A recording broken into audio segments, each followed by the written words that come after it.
Yeah, of course. Hello, me and Kev. Preview for the Luton game. Kev, 1-1 on the 5th of November against this lot. We need to actually finish our dinner, in all honesty. Don't remind me. Top of the evening to you, lads. Top of the evening to you. Hello. How have you been, lad, anyway? I'm good. What's cracking-lacking? It's cracking-lacking. Yeah, but I've been good. Yeah. Yeah, really good since the last time we spoke, which was pretty much every day. I'm getting sick of you, lads, if I'm being honest. So yeah, look, Luton. This is injuries aside, all of that, man. This was a really important game. Yeah. In my eyes, super important game. Because when you think of it, like Manchester City's game in hand was meant to be Brentford. It's now no longer Brentford because of the way the fixtures have landed. It's now Bournemouth on the weekend when we play Chelsea in the Carabao Cup final. Another final, but another one.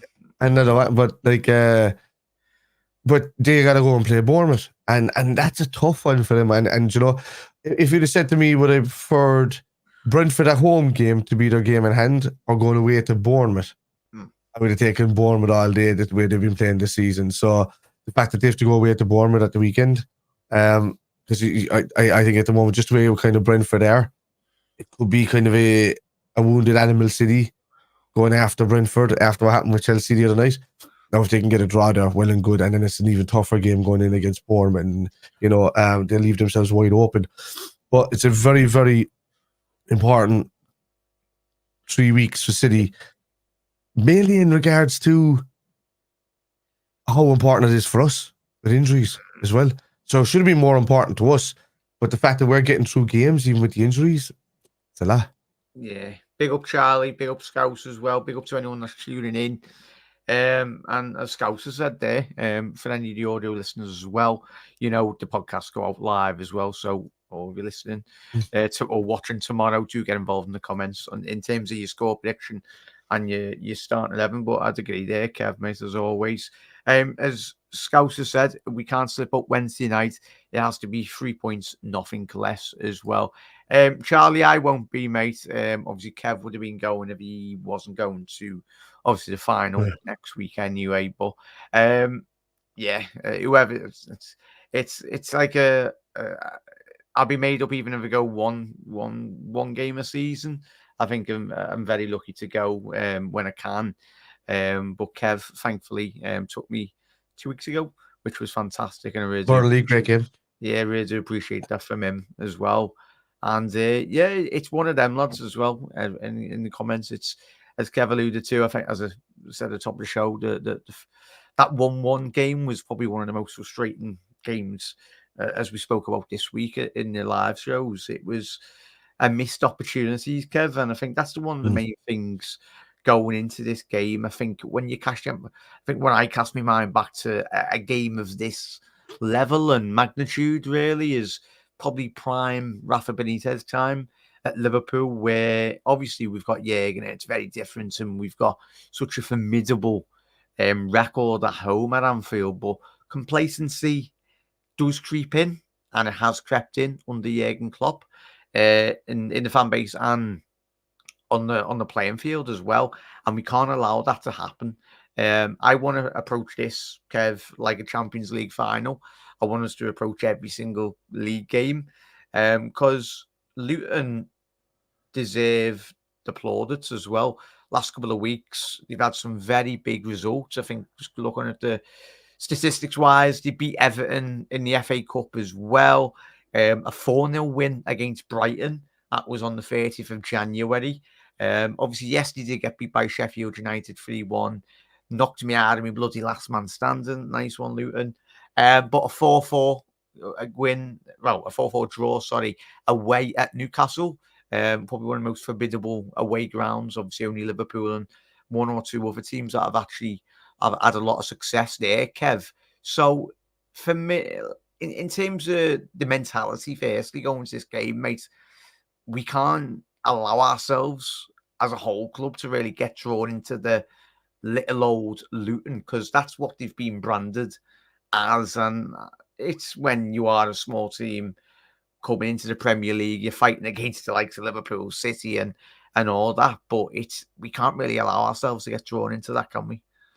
No, Jack. The main thing for me, dude, is I'm kind of even happier in a way that the game got moved. I know it's coming up between the Brentford game and the Carabao Cup final, which I'll get back to in a minute, as why Chelsea and Spurs were moved to the same night, by the way, mainly because it's down to the greediness of TV companies, methinks, not being able to show it on telly, because if they moved it to that day, they wouldn't be able to show it on telly. I think that's what it's about. But no, look, it's a must-win game. I'm just delighted that instead of it being a 3 o'clock kickoff in the afternoon on a Saturday, it's now an 8 or 7:30 kickoff late at night under the Anfield lights, with that kind of European night after the pub feeling kind of thing going. I know it's Luton, and that's what we don't want to be complacent about, the fact that it's only Luton. No, we seen what damage they can do. We seen how they kind of schooled Manchester United, even though they lost the game. Should have got a point out of that. They deserve more than a point out of that game. Dominated possession, though, Kev, in all honesty. And it's one of them, I think.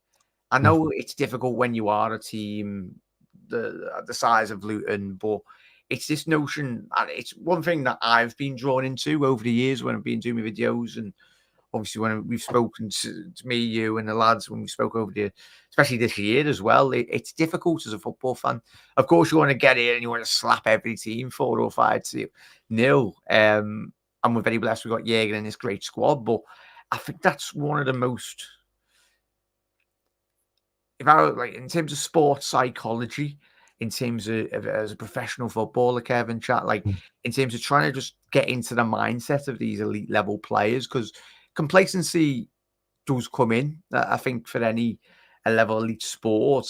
When you are, like, obviously the underdog, you go into that arena or whatever match with a better mindset. I think hence why we went into that semi-final in the second leg and we won that game, because Barca 3-0 up, especially Barca's social media account. I don't think they've tweeted since. Or is that Busquets? He hasn't tweeted after the second leg of the final, mate. But how would you combat that, Kev, in terms of psychology of not just the Luton, but in terms of for the next couple of weeks, in terms of just trying to get into those Liverpool players? Not that they need it, because they've been very good in terms of the last couple of years under Jurgen Klopp, but do you think not just Liverpool, but certain teams are guilty of undervaluing certain teams? Oh yeah, I mean, you can see that in my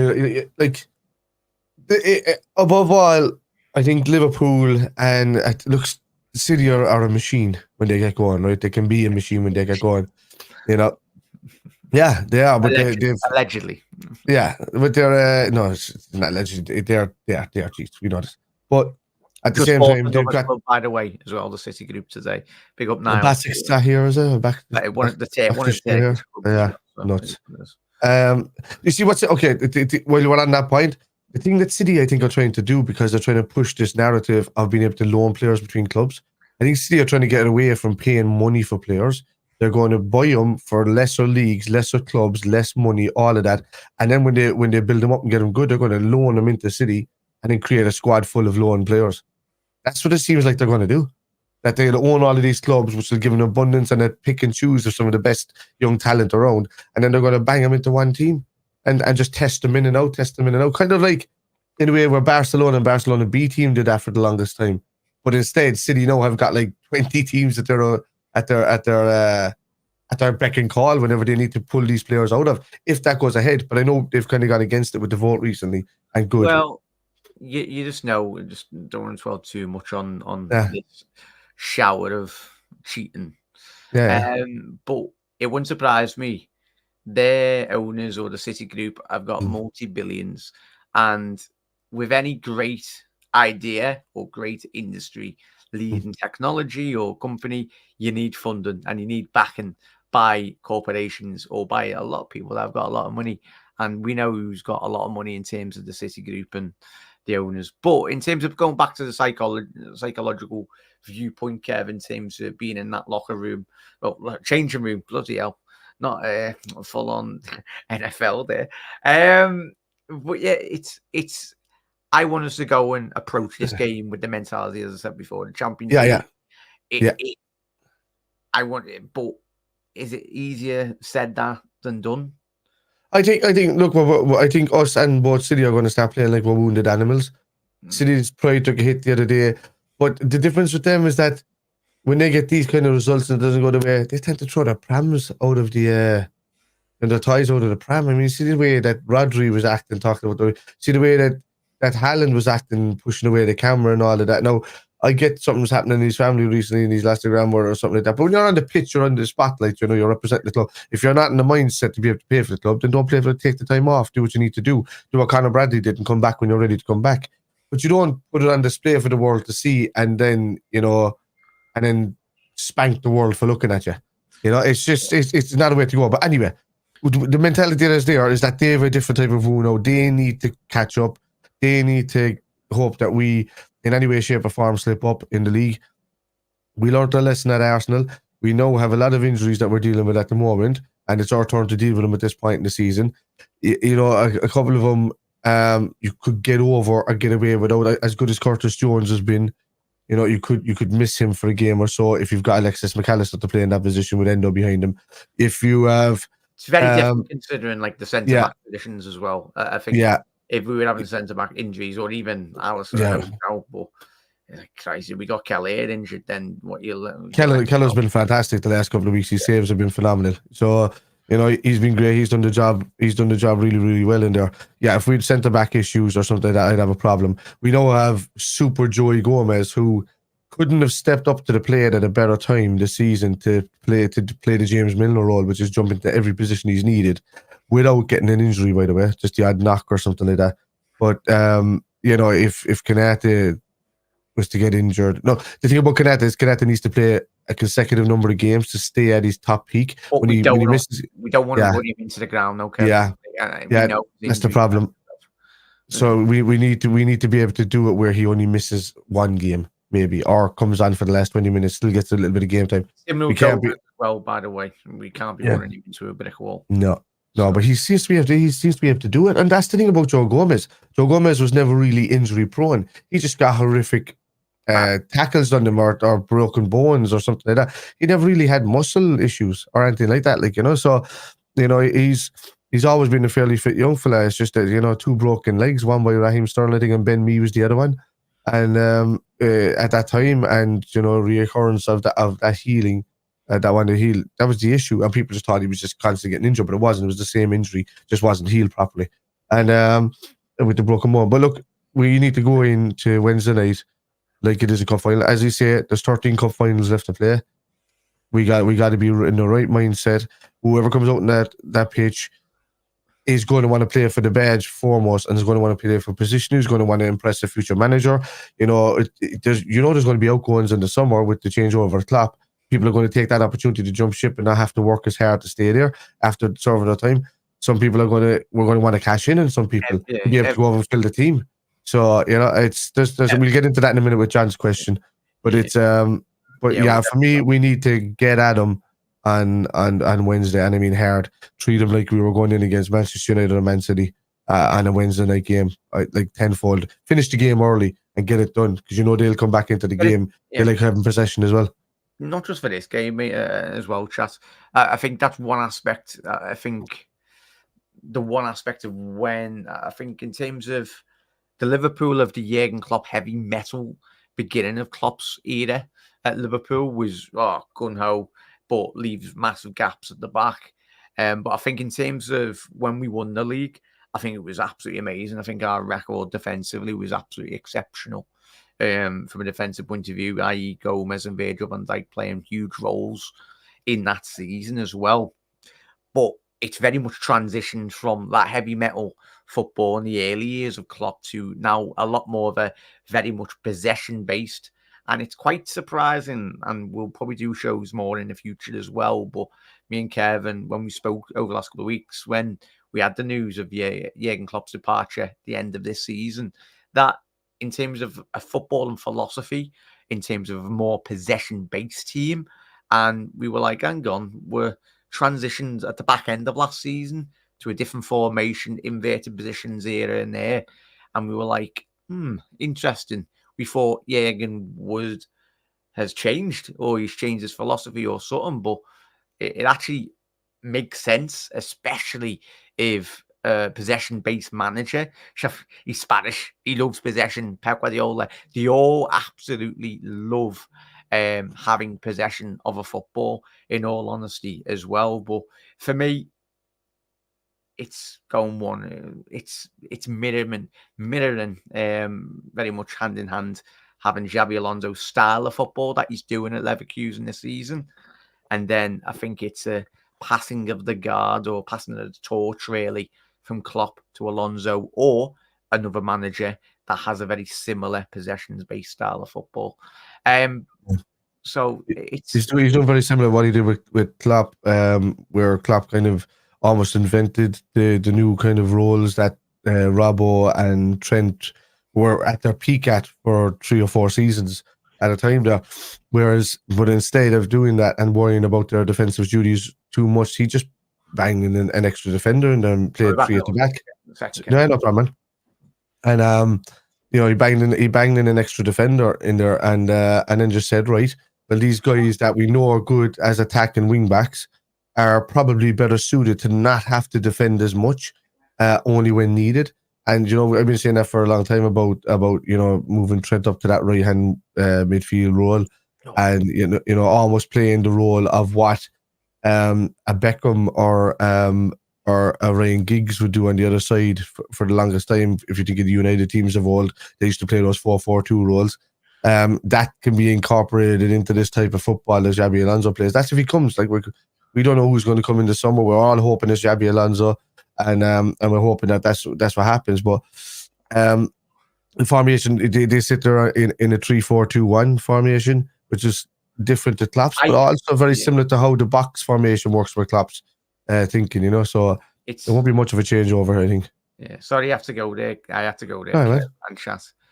Phone was going. My dad wanted me pudding, so there we go. He could just come in from work, so there you go, Mickey. You deserve it, lad. You know me, chat. I've had too much pudding in my life. If anybody's ever watched Supernatural, just look up the scene of the 2 brothers in the mental hospital where he says pudding. Just look it up. You won't stop laughing. Yeah. So, chat. Enough about Xabi Alonso. We'll get. He's coming. Well, he's coming at the end of May. In terms of Luton, Kev, but firstly, let's get to everyone's comments as well. Apologies there, Chas. Big up there, Rick and Luke, whoever it is. Big up there, Tom. Obviously, yes, John, as Kev alluded to before, we'll get back to that one. I think we might have kind of touched on that, John, but if you want to ask another one, you're very welcome to, mate. I can answer who I'd want from that team if you want to answer that. Yeah, back end. Okay. Yeah, that's the last on. What's the latest on Salah? He's tweeted a post on Twitter, possibly alluding to that he is fit. Dean, big up, mate. Obviously, massive thank you for tuning in. Dean, you know yourself, lad, anyway, in all honesty. Take whatever anyone says, even me, on Twitter with a pinch of salt. The only people every Liverpool fan should be listening to is the official club sources. Hence why I done my TikTok video today. I said, wait until the press conference tomorrow. Jurgen Klopp will have his own medical team and not the Twitter specialists who some of them have got degrees in medical science and all that, but that the large majority of all of us, we can't diagnose anything over videos that we've seen unless we've got doctorates in muscle fatigue and all tears and all that. But you know what it is. He did put a Twitter something on his Twitter today, Dean, or his X account, didn't he? But try not to read too much into it, mate. I think he'll be. He's got nipple burn, lads. Nipple chafing. Yeah. He's been wearing too many polyester tops. Yeah, he runs too quick. It's an absolute nightmare, that as well. I know. We all know that when you run a bit too quick in 5-a-sides. Oh. But in terms of Daz, do you start Cody or Nunes? Daz, I'll ask you, and I'll ask you, chat. This is your show. Really interesting in what you all think. Who would you start as? For me, I'd say Cody, mainly due to the fact when we spoke about it last night with me, you, and Kev, and chat, that really I'd want to unleash Nunez against Chelsea, mainly due to the fact of the way in which Chelsea do play. I think the times that City didn't get a lot in this weekend against Chelsea, Man City, Chelsea, but he's absolutely frightening, and I'd want that explosiveness in a final at Wembley. But I think for Cody, both of them probably might play tomorrow, on Wednesday, sorry. But Kev, for you, would you go with both of them, as Daz said, or would you go with one? We'll get to start in about 5-10 minutes as well. By the way, if there's a problem with Nunez, I would give him 20 minutes. If I could, I wouldn't risk Nunez for Sunday. If you can just keep him kind of ticking over and fresh, I wouldn't do I wouldn't put too much risk on it. I would start Cody. I'll build an 11 here in a second, and I'll throw it up on the screen of what I think should start, of who I think should start. And hear everyone in chat as well. Just saying that Guardiola couldn't have done what Klopp had done with his resources. I know, we've been saying that for a long time here, Charles. Like we just said, no offense, Stan, a lot of these great managers and stuff, he's never had to do it. Pep Guardiola's never had to do it.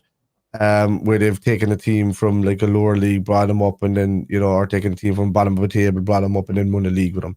I think we had the fluke that was Ranieri that did it with Leicester. I think in the season where everybody else was just cat, and then Leicester was great. Dean Smith had done all the legwork the season prior as well. I think it was. What's that guy's name? The tall guy with the big nose. He did it. Peter not Dean Smith. Nope. But in terms of but yeah, I'll get the name there. We'll get to all the comments as well. We'll get rattled through them as well. So, Daz, let me know you'd start. Chat, get your starting 11s as well. Me and Kev will go through our start 11, but we're more interested in what you all think in terms of Liverpool Wednesday night. Nigel Pearson. Sorry, yeah, that's what I meant. Hey lads, read that one, Charlie, but we all agree on that. We probably don't have a choice, but to go all out Wednesday might not have enough options to begin with. True, Scouse, but I think we had this debate, didn't we? In terms of last night and when we spoke to you, is for me, I'd prioritise. I think all of us will prioritise. A Liverpool fan would prioritise the Premier League. I think it's the most important prize this season, whether we win it or not. Hopefully we do. But I think if it meant all of us, not that we want to be sacrificing a cup, and I hate that word. When people say sacrifice a cup when we're literally in the final, I'm like, what are you chatting, mate? Like, no, like pre-Jurgen Klopp and even for the 30 years of actually winning trophies, obviously great times under Houllier, the cups under Kenny when he come back as well, Rafford and all that. But like, when we're not a City who win about 20 Carabao Cups on the bounce and then proclaim to actually be a big club. But it is what it is. But yeah, you are right there, mate. Panov, how are we, lad? I hope you're well, mate. Massive thank you. Yeah, you can never have enough pudding. True. What pudding that is, chat. Lads, do we all get into Neto and Summer? You love Neto, don't you, Kev? I think he's a great player, man. I think he's a great link-up tactician. I think I'm building my team. Yeah, I'm building my team as we go along. A team that I would like to see tomorrow night. You'll just read it out anyway, but build it and then just read it out as you can anyway.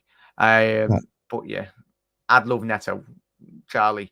I think when I've been doing the shows before we announced Jota all those years ago, I thought we would honestly go for Neto before we'd even go for Jota, if you get me, because I think he fit the profile of a typical Jurgen Klopp type player, get them in extremely young. But I think what Liverpool have done really well, and there was reports last couple of weeks that Wolves might have to sell one or two of their big assets, obviously losing Ruben Neves to Saudi club in January as well. So just to balance the books, because not everyone's got sacked fulls of money, in all honesty, at the clubs.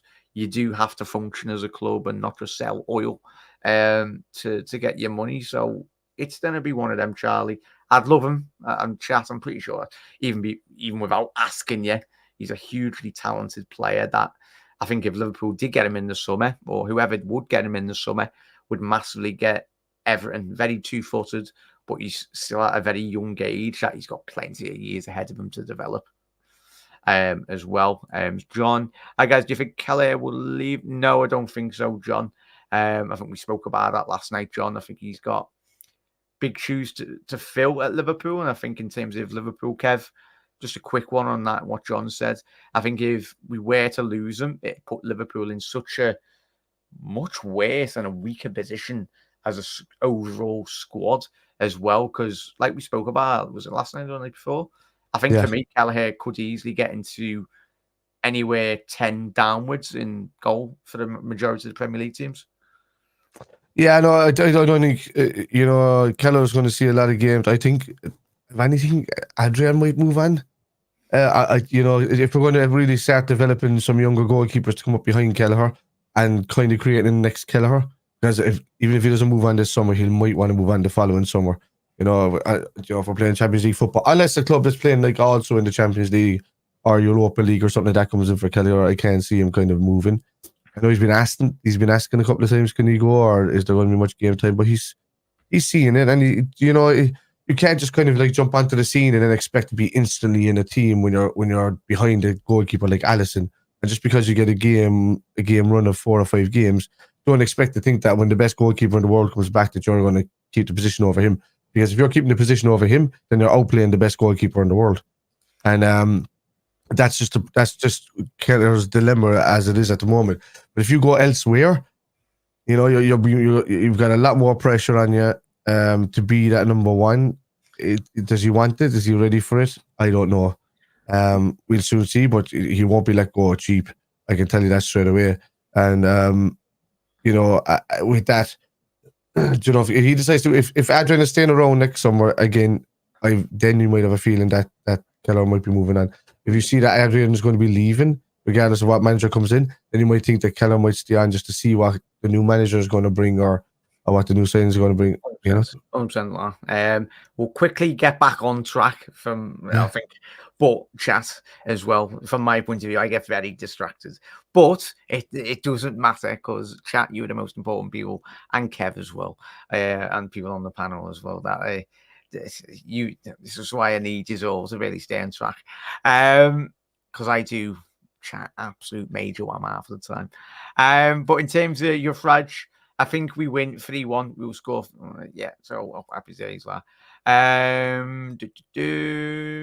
Dean, if Salah or Nunes aren't fit on Wednesday, I reckon Carroll out the canteen would do a job. Yeah, Carroll. I've actually met Carroll. She's an absolutely lovely person as well. A very long time ago, I worked for a shift at Melwood. Yeah, a bit of a mad one that I'll tell my kids about anyway in the future. It was mad. Like it was just a freelance like catering like I'd done. Have I told you, Kev? And Brendan Rodgers introduced me to the table as well. And it was when Skirtle and the lads, and it was that time when Henderson. It was the week after Henderson got sent off in the City game, and that season played out like it did anyway. But yeah, very disappointing. I kind of shit myself because Martin Skirtle was eyeing me up, and you don't want to be eyed up by Martin Skirtle. Martin Skirtle with a skinhead. No, Martin Skirtle with hair. You know why he went to Turkey to get that hair transplant. He looks completely different. He looks 10 years younger. But yeah, he introduced me to the table and the players as well. It's a real experience. And he was, quite frankly, Brendan didn't call me a beautiful human being. Bit disappointed with that anyway, David Brent. But yeah, Gakpo, Brace. Wee Jack. I think everybody, this is Wee Jack. Yeah, Wee Jack and Wee Brendan as well. It wasn't quite Max and Paddy, but it was very close to that anyway. Gakpo, what is it? Max and Paddy on the doors. Phoenix Knights. There we go. Yeah, you might as well. Brendan might actually be getting sacked from Celtic, so you might have to go into security at this stage. Gakpo, Brace, and Nunes, hopefully, mate. Not injury prone, a bit like certain players we've had. He's just had bad injuries at the wrong times in his career. Just read, so it's one of them, mate. Good opportunity from Dean for Gakpo and Gravenberg to shine. This season, when the chips are down, the lads picked up and played, have stepped up big time, is why we're in the position we are. 100% Dean, 100%, mate. Getting the midweek off. $1 million question, Eamon, but because it's Spurs Chelsea and not Chelsea Luton. Yeah, because they want that game to be a TV game for the sponsors. I went full bloody, what's his name there? I went full James Bond there, and I said I want full sponsors. The sponsors want that game to be played on TV, and if you move it to midweek, they won't get the TV rights because it's been done. That's the deal. It's been done at a certain time. Yeah. So that game is meant to be like a 12:30 kickoff or a 5:30 kickoff game. Or a Super Sunday kickoff. I know Klopp, and we know what I'm hoping. If a journalist is watching this video tonight, just ask him of that exact question, because he will go off his absolute rocker. Jurgen Klopp, not at the reporter that asks him, but mainly because Jurgen, you've got a couple of months left in the Prem. He's gonna go absolutely ham in some of these press conferences, and he might get a suspension here and there, but Jurgen, you bloody deserve it Eamon, hopefully someone asks him that. But I'd agree there, Kev. And it's done it absolutely rattle some rival fans, because even rival fans that like Jurgen, they don't publicly say it because it's bad for the image, innit? But like with me with Pep, I know we wind up City fans and all. Like I wind up like City as a club on my channel and all that, but they're a hugely fantastic, world-class team, and you play some of the best football. I just got just a flashback to watching a video of pre-City Chelsea when they pulled up and they're like, you're FA Cup champions, you're the Premier League champions, and you're the FA champions, City. I could hear the tumbleweeds going through. There's about 15 people there, and they're pulling up and giving them all the bells and whistles. It's just no. It's like filters on Instagram. That's what it reminds me of. Yeah, you go up before you go up to the camera, you're like this, and then when you take that and you put the filter on, you're like this. That doesn't help any of it. But you understand what I'm saying? It's exactly what City are. So them. But we'll get back to it in a second as well. But great question, Eamon. Yes, great question, lad. Would you pay? No, he won't cost that much. Panel. No, he won't be that. We were giving Wolves $5 million a season for Jota. 42 to 47 with like 10 minutes a year, 10 million a year. Like we know how these deals work anyway. But getting that was like having two Jotas on either side of a Nunes. It'd just be nuts. Yeah. So, Luton, Kev. That's why I got the promotion pictured up as well. Yeah. Their journey's been absolutely nothing short of a footballing miracle, to be honest, as well, though, chat. Them as a football club, I think for any football fan, whether that be Liverpool or whoever, like their journey over the last 10 years in terms of different managers, different promotions as well, it's one to dream of and one to marvel at.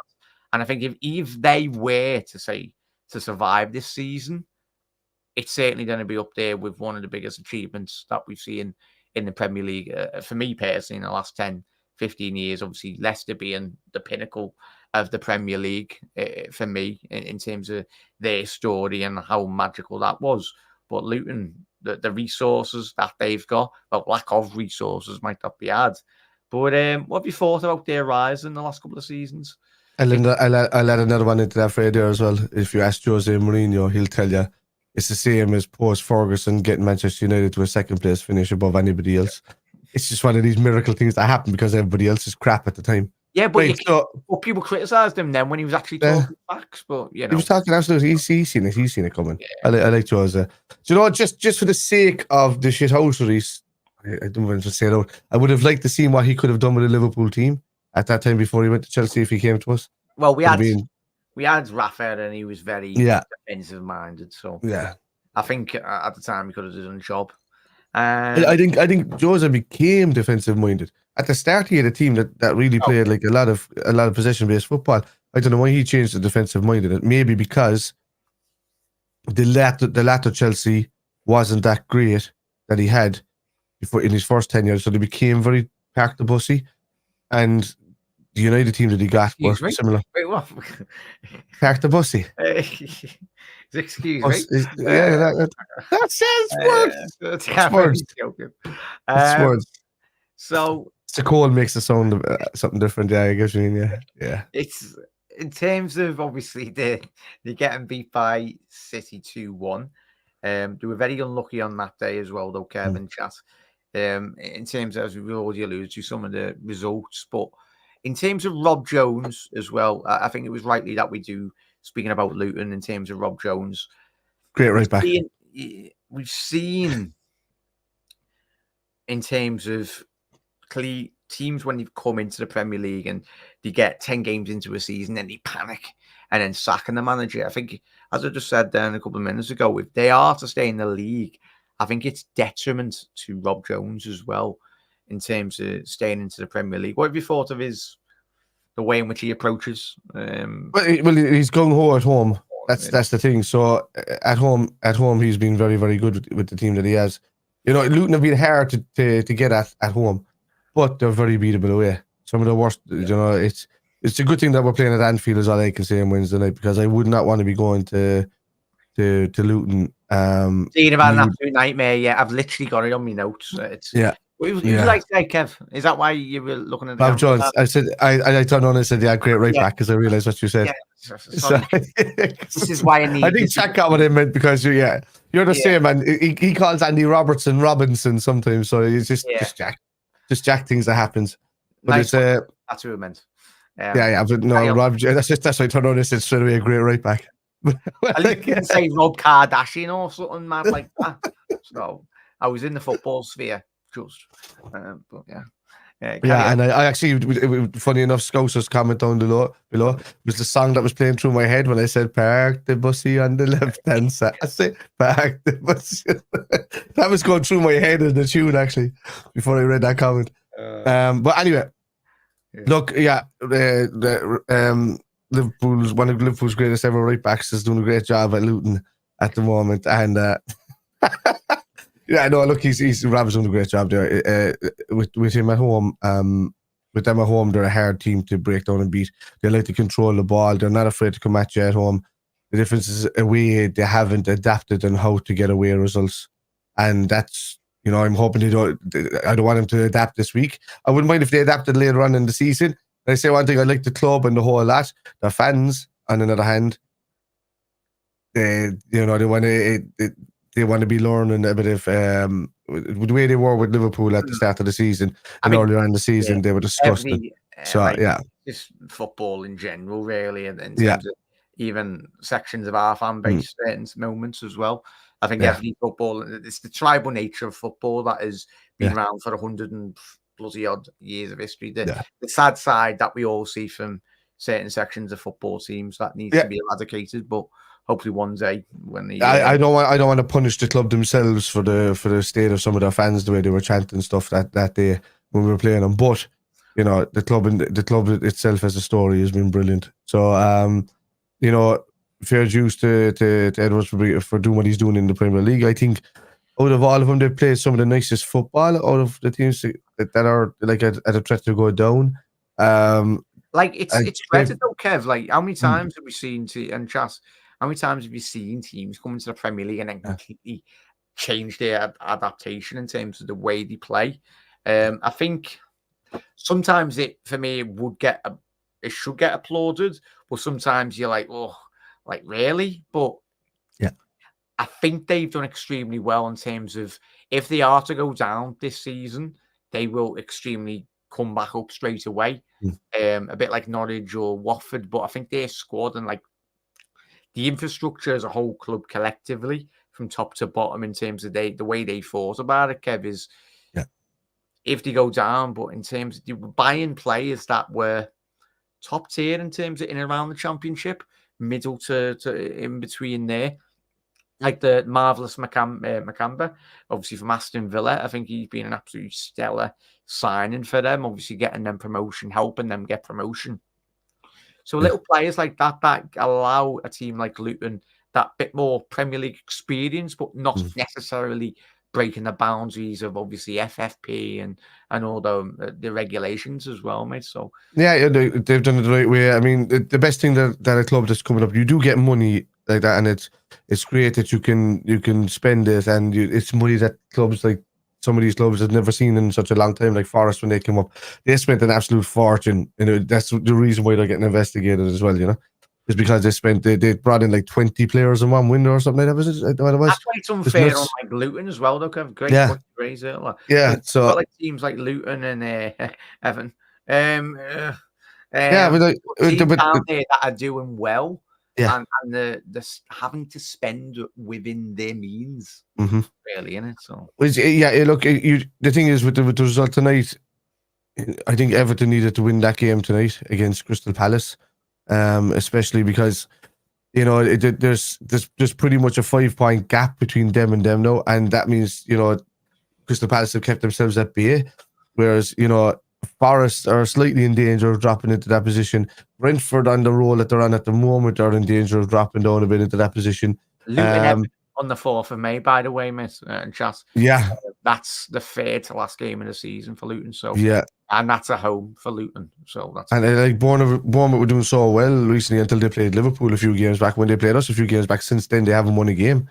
And they need, and they were on a run of 14 unbeaten or something at the time. And so like they'll pull back into form as well. So you can see I can't see them dropping in. Brentford are probably one of the teams that are most in danger of dropping in, only for they have Thomas Frank as a manager, and I can't see him getting dragged down there. I can't see Sheffield United popping back up when they go down. I think they're going to go down and stay down for a few seasons. I think a lot of people, and any of their best players, are going to jump ship to come into the championship sides coming up, or teams that are already low down in the Premier League. That's where they're going to go. Luton, as you said, if they do go down, they could come back up. Burnley are a team that are capable of coming back up within a season or so. I think that if Forest are in danger of going down, I think me this time around. I keep saying that Everton have never been relegated. I know they have from a low division. They have, but they haven't been relegated since we've been kind of relegated, really. So I want them to kind of to go down and just see what it's like. They've never been relegated out of the Premier League. I'd like them to go down. I'd like it just for the sake of it, just because of what they've done, the way they've conducted themselves, the amount of money they've spent, and to be in the position that they are. I think out of all the teams that are down there at the moment, they deserve to go down the most because of what they've done. Them and Forest. Yeah, as you said, it's not just a case that it's Everton and it might be funny for the year. We'd missed the derbies, and I think me as just it'll be one season. Liverpool as a city as well. I think financially, it's beneficial to have 2 Premier League teams in the league, but it'd go by 5-6 years, and you're like, I do miss the Merseyside derby, really. But Everton won't say that. Everton will go if they go down. Based on the season, they'll just run straight. They'll dominate the championship next season and come straight back up. So, in terms of Liverpool starting 11 chat, get your starting 11s in the chat as well. Just quickly read up if you haven't missed any ones. Yufraj got his starting 11. He would go Keller, Bradley, Quansah, Van Dijk, Gomez, Endo, Elliott, McAllister, Diaz, Gakpo, and Elliott as well. Do you want to hear mine? Good luck. So I just tweaked it a bit. I know we're playing Luton, and I know it's a tough game at home, but I think it's one of these games where Klopp realises that Chelsea have a week off the final, and he knows that the lads that are just under the main level are capable of doing the job. So whether he wants to get rid of both Van Dijk and Kanata, I'm taking a risk with this team, but it's not much of a risk per se. I'd have Kelleher in goal if Ali's not for which he won't be. Bradley right back, Quansah, and Gomez. I would have either side of each other. To be honest with you, in that centre back, Whether you want Gomez as centre back, I don't know. If not, you put Quansah with one of the other main defenders. Maybe give VVD a rest and throw Kanate in with Quansah or Gomez in with Quansah. All depends on whether we can have throw Gomez at centre back, because he's done it a couple of times this season. He's been really good doing it in comparison to last season. Robertson left back, because I don't think Simi's ready. That might want to try him later on in the game to rest Robertson, or move Gomez out there and bring on a centre back that'll be there. I'd have Endo, Maka, and Gravenberch, because we haven't got much choice in the midfield, to be honest with you. If Salah's not fit, or you want to just, cling film him, you would have Elliott on the right, Gakpo through the centre, and Diaz. Or you could always swap Diaz and Gakpo, which they will swap anyway if Nunes is not ready to go for tomorrow, which I don't think he is, or not tomorrow, Wednesday, which I don't think he is. I think that's a perfectly good team that can work. Yeah, I don't want to start Elliott, because I think Elliott is a 40 times better player when he comes off the bench and does a role from the bench. He's proved that he's been our super sub this season. He's been the best player to come off the bench the entire season. But then what do? You have no Jones, you have no Jota. There's nothing you can do there. Do you risk it? Do you start a McConnell and move Gravenberch further up? There's multiple things you could try. The main thing. Yeah, if it was my personal choice, again and again and again, bang Trent there and move Gravenberch forward. If it doesn't work, you've always Elliott to come on from the bench. But I'd play Trent ahead of Bradley, just ahead of him on that right hand side. Can he do Szoboszlai's role? Can he do Gravenberch's role? I don't know. But one thing he can do is sit next to Endo and just bypass a midfield. Yeah. But I think even still, mate, my thoughts, and try my thoughts. I think if Trent wants to play that midfield role for Liverpool, he needs to sharpen up defensively. It's Absolutely. one thing being defensively lackadaisical in certain moments. Obviously, he can defend, and we've seen the great moments when he does defend properly. But in terms of it's amplified from a defensive point of view when you're in that midfield. It's one thing doing it right back, but when you're doing it in the centre of the park, from a defensive point of view, when you're not tracking the man running, it completely exposes the game massively, really. But it's one of them. Gomez, Van Dijk, Kanate, Bradley, Endo, Gravenberch, McAllister, Diaz, Gakpo, and Elliott. That is Scouse's team. Obviously, Keller and goal. I'm expecting Mace as well. Not quite Adrian. Yeah. I said it, Keller. Oh, he said Adrian, did he? Charlie, I'll give Diaz my support, but to be fair, I'm not the biggest fan. Expected more flamboyant play from him, Charlie. It's one of them, mate. And I think he's one that I think even me this season, I wanted more from him. But I think considering the circumstances around, he's had such a very difficult, it's not me making excuses, but I think from a psychological point of view, for anyone, even if we were playing for Liverpool, I think it would have been extremely difficult. I think we will see the better. The good thing about Diaz, the good thing about Diaz so far this season as well is that he's back to run into what he does really, really well is you think he's about to cross it as he gets to the touchline, and then he's able to take it right onto the line and drag it back.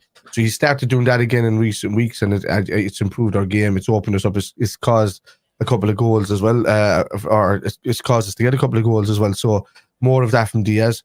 One thing that I have loved is he's not gone too much on his right hand side and constantly looking for that shot, so which is good. Yeah, I think statistically as well, if you look at the data, he's only played like 900 or plus minutes in the Premier League or something around that point anyway, which is what accumulates to around 10 full games, 9 to 10 full games, which is, in terms of when you look at the data in terms of goals and assists in the Premier League, I mean, he's got like 4 and then 5 assists or something around that park anyway. So it averages out. So in terms of when you look at it, I think when everyone just sees appearances within a season, everyone just thinks, oh, he's played 90 minutes every single game. No, he hasn't.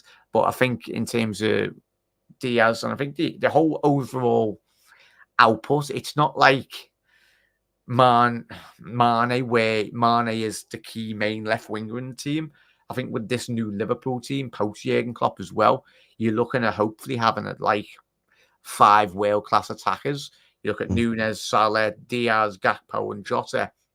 If they all contribute as they already have, and what not even 3/4 of the way into the season, and at this moment in time, they're nearly all on 10 plus goals already in terms of goal contributions and everything involved. So that equates to us 50, 60, 70 odd goal contributions from your front five. And if you can get that within a season, that it's astronomical in terms of what that would do to your overall season as well. So it's exciting, Charlie. I think there's more to come from Diaz, and that's the most exciting thing really for him. I think he himself will be kicking himself in certain games where he knows he could do better. But I think next season we will see El Lucho back to his brilliant best, especially the form in which we did see him at Porto as well. Might that be added when we did sign him? Diaz Cup final was against Chelsea his first season, which he nearly won all for. I think it was 2 seasons ago. True there, Andrew. Yes, I had Kelly in goal. Absolutely. Never mind. Never mind picking Adrian. Any news on Núñez's injury? Aimons, as I said before, I think one of the lads mentioned it in chat. Trying not to dwell too much on social media. The self-proclaimed diagnosis from certain Liverpool fans that think that we've got medical degrees on social media. Try and not look into it. I've done YouTube for a very long time over the last couple of years. Núñez will probably be fine. He's Uruguayan, he's South American. These players run through a bloody brick wall. Look at, I think it was Gerrard was quoted saying Suarez used to play in two sizes bigger than his actual feet because his feet would swell up with bruises and everything. So they are special players, South American players. They play through the pain threshold, and good luck telling Núñez, oh yeah, lad, you're not playing in the final in Wembley. He'll be like, sod off, I'm playing. And we'll need him as well. So if he is rested, Aimons, on Wednesday, as Kev alluded to at the top of the show, probably will be on the bench, give him 20 minutes here and there. But I think we'd all rather see him be fully fit for the final. I think we're him leading the line. I think Núñez will be fine. Yeah, it's more or less a precautionary thing, like we did a couple of weeks ago when Klopp said he had a bit of slight bruising or Núñez felt something. It was only the right course of action to just give him a rest, in all honesty, considering the crisis that we've currently got by the looks of it. Well, we have got, but injuries and part of parcel of football. I think the squad, Kev, that we've got at this moment in time is still good enough to win against to win against Chelsea. Every team goes through it. Even look at Chelsea's injuries at the beginning of this year; they were absolutely decimated.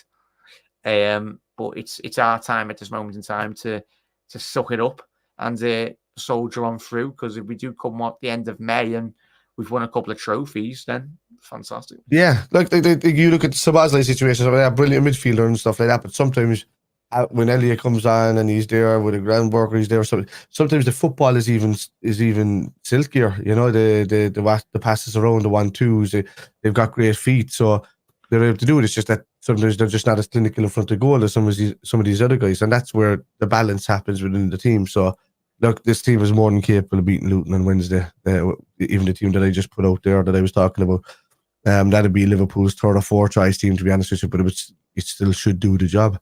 You know, we just have to not give them any reason for hope away at Anfield. You know, you need to go and you need to punish them early. You know, Manchester United went there, was it yesterday?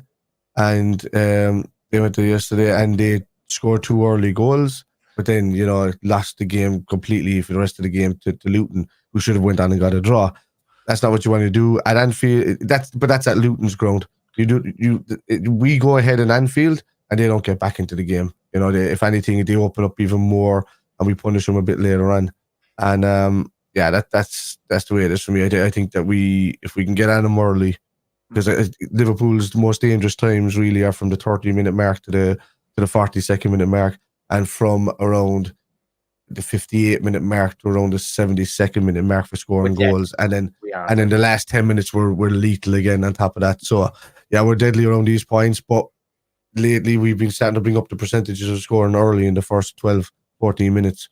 So hopefully that kicks on and we do it nice and early against Luton on Wednesday. That'd be great. Big up there, chat as well. I'd agree, Kev. Dean, big up, lad. If you haven't already done so, everyone's 13 of you in. If you can just smash a like, if you haven't, be very much appreciated. Drop it a share as well on your socials. You're absolute legends. Dean, I thought Diaz was outstanding on Saturday. Was always an out for us. Got us up the pitch at time, and again, is getting slowly back to his best. 100% there, mate. 100%. Yeah, Andrew, we'll get that sorted for you, lad. Anyway, definitely, mate. I think Nunes will be fine. Yeah, he'll be sound, mate. Wouldn't surprise me if we see him for the game on Wednesday and the game on the weekend as well against Chelsea. We need that trophy though. It's from Scouse.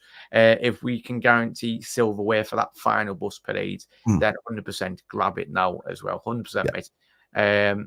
Yeah, considering how well we've been playing, I think the bare minimum, like it was a couple of years ago, winning the FA Cup, winning the League Cup, that should be a minimum for Liverpool Football Club every single season, in all honesty.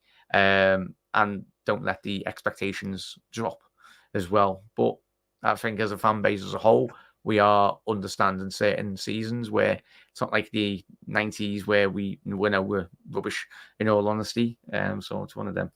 It'd be interesting up against 100% there, Andrew. We'll speak about that when we do the build up as well. Big up, Miss Melina. Hope you're well, mates. Good to see you in the head. And who are Arsenal playing this weekend? I tell you, Dino. Good luck for the weekend as well, mates. Big up there, Nigel. How are we? Long time no see, mate. Hope you're looking after yourself, lad. And I must thank you for tuning in. And for anyone that's just tuned in, obviously we will be rounding off in the next 4 minutes, but just rewind the video and I'm going to start actually time-stamping the sections of the video as well. So if you want to skip to certain bits and the chat and all that, that'll be getting sorted because I'm Arsenal of Porto and Newcastle this week. Oh, big weekend for you. You're a lot, Melina. Porto away, Newcastle at home. Yeah, so that should be a good one. What did I have? Spaghetti bowl. I had Nigel tonight, lad. Kev, what did you have? Scram. Me, I had, what did I have? Oh, I had these beef meatballs with some sort of I get Hello Fresh, so it's like chef kind of food, but you cook it yourself at home. It's lovely. Yeah. Hello Ref. Could you imagine that? Hello Ref. Hello Ref. You can just tell the ref as well on the bar control room. But happy days there, chat. Get your scran in tonight as well. And but Kev. Somebody asked a question about the Irish. Oh, sorry, there. John, make sure. Massive thank you, Kev, for reminding me there. So I think we've mentioned that one in terms of players, Kev. I think we spoke about it in the past, but we'll go back to John's question. For me, it'd be Frimpong. Yeah. One of the centre halves, ideally, Happy, because obviously he's a left side. The left side centre half. Or Tapsoba, but they've got hugely talented centre half Leverkusen. Even Jonathan Tah, I think Tah's 26, 27. Yeah. Very highly regarded in German football. I think when wouldn't surprise if you see if Alonso come, wouldn't surprise me if a couple of players come. Yeah. To be honest with you, because I think the team will get raided anyway by Bayern Munich. So someone will. That's what Bayern Munich do, man. They wait for a team to beat them and then they just buy up the players that suit them in that team, and then you just don't see another champion again for another 10 years. So in Germany, so the club will be more inclined to sell Alonso to us because I think, like we spoke about last night as well, mate, and chat, they probably will sack Tuchel, but I think that's what they're scared of buying at this moment in time. If they sack Tuchel and they can't get, because it'd be absolutely, if I was Leverkusen director or whatever, I'd be extremely pissed off in terms of if he had Leverkusen with 10 games left to go in the Bundesliga going, we'll try and get your manager. You just go and swivel, mate. Like swivel. Yeah. Players, Kev, Chas, there's one or two. Who would you pick? For the for the players, from Leverkusen, as you said, Frimpong, good. He was ex-Arsenal as well, wasn't he? City. He was at City. Was it City, is it? Okay, I was just saying that. And okay, so here, yeah, I'd agree with the Hincapié shows. I like that. I do like Emmanuel Wirtz, but I think we already kind of have a Wirtz in Soboslai. So yeah, yeah, there's a couple of maybe like a Jonathan Ta or Hincapié in the defense, just to kind of bolster up that defense, especially with Matip going to be leaving and stuff, and you want good competition coming in there. You're coming to the point where Virgil van Dijk is going to be, what is he going to be, 30 coming up? Fairly sure, is he 30 already? I don't know, but you want experience coming in there a bit to back up. I think any one of those players coming into Liverpool wouldn't mind being a part of the squad rather than starters, because if you've had one like really fresh season, your goal is to move on to a better squad or a better team and upgrade your lifestyle really. And any one of them I think will come into Liverpool expecting to fight for a place, but not expecting to walk into a place. So I would take Hincapié or Ta from that side. I do like Frimpong as well. Yeah. So there's a plethora, really, of great talent at the football club in terms of Liverpool. But in terms of Kev, great question. Yeah. Final question of the night. Yeah. Chat. Best Irish player for you, Kev, in chat? You have a choice. Ronnie Whelan was fantastic. I know everybody's obviously going to say that. I mean, John Aldridge, Ronnie Whelan, Ray Houghton, great. They just didn't play there long enough. But I mean, I suppose Ray Houghton's technically Scottish as well. So I don't know, man. If for me, Robbie Keane if Robbie Keane was longer there, he probably would have been up there. It's got to be like Aldridge fantastic, but it's got to be between Ronnie Whelan and Steve Highway. I think as if you're talking about Irish players to play, there followed closely by John Aldridge, maybe, John Aldridge. Yeah. I think. I love John Aldridge. Yeah, he's my favourite out of them all, to be honest with you. I don't like Ronnie Whelan too much because he was a great player for Liverpool. It's just that if you go to talk to Ronnie Whelan at any of these events that are going around the place lately, all he goes on about is how much of a Manchester United fan he was growing up, and then he just keeps going on about how great United are in these things. And it's just like 7 or 8 years ago for me, it was just like that annoyed the crap out of me. So that's why Aldo kind of went to my favourite after that. I love Aldo. If you haven't listened to the Radio City commentary or Peak Radio City, might that be had as well. Obviously, changing the name, stupid decision for me. I think I should have kept it, but it is what it is. Marketing from their point of view. But yeah, Aldo's commentary, him and the other presenter for Radio City on that famous Champions League night. In the the semi-final against Barca, second leg, magical. Yeah, it's amazing. John Aldo, what a fella. He's meant to be a a good one, really, in terms of like the events and just meeting people in general as well. He's just down to earth, man. He's a genuine dude. I went to him and Ronnie Whelan actually had a pub together in Liverpool City Centre, and they just sat down all night and had pints with us. And they were grand then. It's just that I don't know whatever happened to Whelan. That's why I just think I got to turn off of Whelan because he kept going on about United all the time. But that was it. And I was just like, nah. Aldo for me. Certain Liverpool legends aren't Liverpool fans, mate. So I get that. Even a certain Carragher as well. I just prefer. I'm all about the character of a person at Liverpool than just the outright skill and we can't always have a Daniel Agger who bleeds red. Daniel Agger is probably ridiculous. But chat, we've been going for an hour. Bloody hell, Kev. Massive thank you. Most importantly, everyone for tuning in. Or anyone watching tomorrow or on the repeat or on Spotify or Apple Podcast. Drop us a review, drop us a like, drop us a share. But a massive thank you. The thumbs are super important as well, lads. If you're going to hit it, it's grand subscribing to the channel, which is great afterwards. But hitting the thumbs is what the algorithm sees.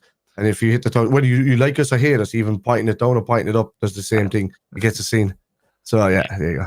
Yeah, but massive thank you, Eamon, as well. Cheers, guys. No, thank you to every single one of you. I hope you enjoyed it. On terms of the channel content as well, I'll be pumping out the shorts, so stay tuned. There'll be plenty of that. So follow us. You're pumping out your shorts? Shorts as well, yeah. On YouTube, and obviously if you do have TikTok, follow us on there.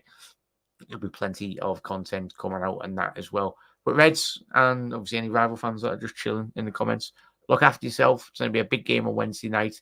We'll be live again tomorrow. I think we're doing a watch along for the City game anyway, against Brentford. Hopefully Brentford can do us a favour, but that'll be on the channel tomorrow evening. But Reds, look after yourself, Kev. Massive thank you as always, mate, for coming on. And yeah, everyone, you never walk alone. Ta-ra.